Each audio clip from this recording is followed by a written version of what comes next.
there was a time this responsibility of managing the landscape and managing fire in the landscapes was kidnapped from people, and now it's hard to give them back that responsibility.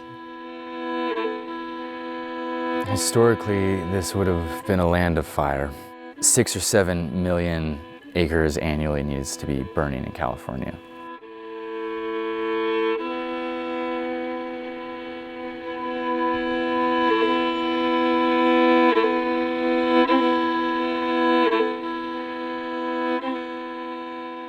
So here's a great example of a sugar pine from the Klamath Mountains, and it's just really one of these clear examples of how frequent fire was historically. So pretty regular fire, probably every 12 to 15 years. And then what we see is here's the last fire that occurred right around, just after 1900s, and then about 100 plus years of no fire. It has to start with just understanding where we live. And where we live is in a fire ecosystem. And throughout California, that fire return interval is annual to 3 years to 7 years, but it is common. It's just like a campfire or bonfire. The more wood you throw on it, the bigger and the hotter it is. And so that's what we've done with the woods. We've let them grow up and get thick. And now we have a lot of firewood out there. And so when it burns, it becomes this catastrophic fire rather than fire meandering across the countryside.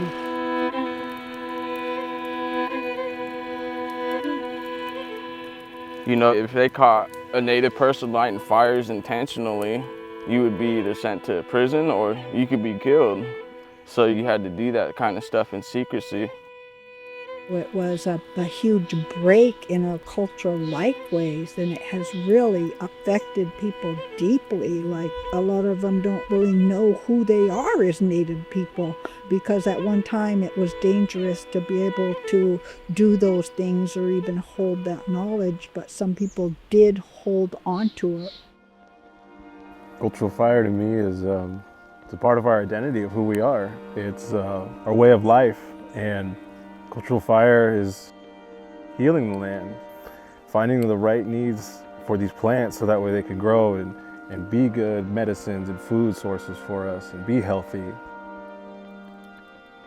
The indigenous people adapted these species to become fire frequent. They molded the ecosystem with fire. So it's not just that plants are adapted to fire, indigenous people learned how to utilize that. It's that indigenous people adapted plants to these fire regimes. They created the fire regimes and the balance of the ecosystem with fire.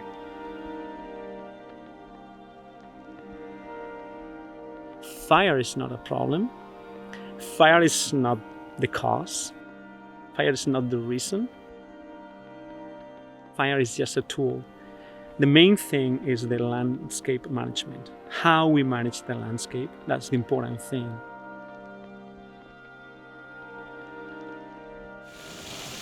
After the campfire, it was like, why is fire something that's so traumatic? Why isn't fire something that's really good in our lives? Like, fire is what makes us human, it's what brings us together. Why can't everybody have a good relationship with fire? Because of a lot of choices we've made sort of as a society and as communities, we don't have a good relationship with fire. But if we all got together and were able to put fire on the ground in a good way, even though I know so many traditions have been lost or aren't possible anymore, I thought if we all got together and tried it out and learned a lot from each other, it would probably be good. And it is.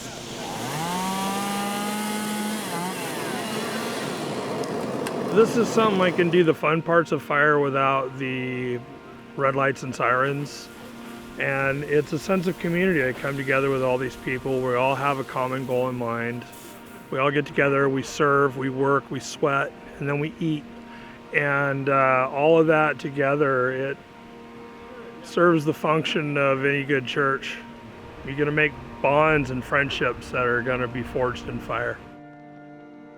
If we want to build more sustainable and resilient landscapes, we need to give the responsibility back to people, to the communities, to the landowners. There's so much movement happening right now with beneficial fire across the state of California. There's so many people eager and interested and passionate about moving beneficial fire forward. And I feel like there's a role for everybody in that. Include everybody you can as much as possible, as early as you can. And if you do that, pretty soon they're going to have ownership. And once they have ownership, and we all have ownership, job's done. Job's as good as done. Our goal is to change the way we're bringing up our kids, change the way that we are talking about fire as a community, and giving that tool back to the community and allowing the upcoming children, the upcoming culture to bring fire back to their landscape. And by the time Alder is managing land, that's when I want to start seeing those numerical impacts. But right now, our investment is in the community, in the people, in families that will continue us into the future. That relationship that happens between people and the landscape and the environment and ecosystems and fire, it has been there and it's very strong. Fire is a lot like medicine. You have too much medicine, it becomes poison, it makes you sick. And that's the case with these catastrophic wildfires. They're too hot, they're too poisonous to us. And with cultural fire, it's, we use that just right amount where it is medicine, it is healing. It's specific to our identities of who we are and how we heal the lands. And healing the lands meant healing our people and each other. To achieve true fire sovereignty, to be able, because our people have been burning longer than the government's been here, and yet we have to get their certs to do our way of life. But the thing about Terra is we're finding that balance to do that for our people. We'll even bring kids down to, pick hazel and pick some of the foodstuffs that go back after a burn to get them, in that deep, heartfelt space. We'll get them out here when the fire's going, and fire will connect you to the land sure than anything. It's very difficult for me to say what's good in the big picture. I don't know that I have the ability to comprehend that bigger picture. I do know that we have to start. I've never finished anything I haven't started, and we need to get in here and really try to get our earth back, or we're not going to have one to appreciate as well.